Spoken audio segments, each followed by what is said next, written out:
Balai Besar Pengawasan Obat dan Makanan BB POM Denpasar telah melakukan investigasi terkait penggunaan anestesi bupivacain di Rumah Sakit Umum Pusat Sanglah.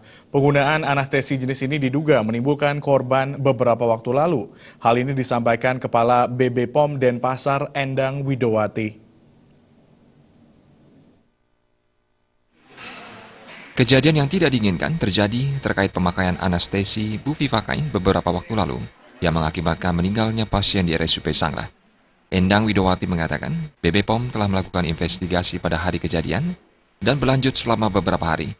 Anestesi yang digunakan dan sisa obat anestesi sudah diamankan untuk kemudian diperiksa secara intensif. BB POM menarik obat anestesi jenis bupivacain injeksi produksi PT Dexa Medica yang tercatat di ruang operasi OKIBS RSUP Sanglah. Selain itu, BB POM menarik seluruh produk obat bius di perusahaan besar farmasi maupun distributor dan subdistributor di Bali.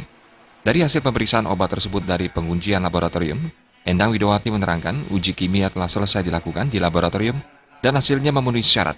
Hanya saja, tahap pengujian mikrobiologi dan pemurnian sampai saat ini belum selesai karena penguraian bakteri memerlukan waktu antara 2 hingga 3 minggu ke depan.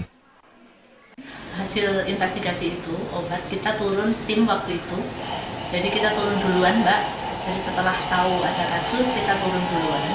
Kemudian tim Kemkes dan dari Badan POM juga turun bersama-sama. Jadi kita tim turun selama 2 hari kita menginvestigasi. Kemudian kita sudah uji obatnya.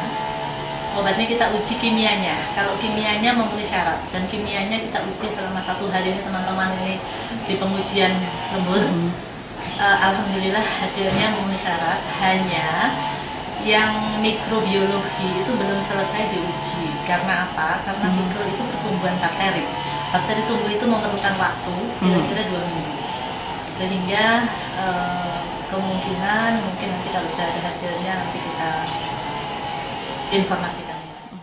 Selama ini obat anestesi atau bius jenis bupivacain memang sering digunakan hampir di semua rumah sakit untuk operasi. Jenis obat bius ini memiliki reaksi yang lebih lama dan bisa digunakan untuk penanganan operasi besar. Kepala BB POM Denpasar mengingatkan, selama dilakukan ahlinya dan sesuai dengan prosedur serta aturan, masyarakat diharapkan tidak khawatir pada penggunaan anestesi. Pratnya Paramita, Bali.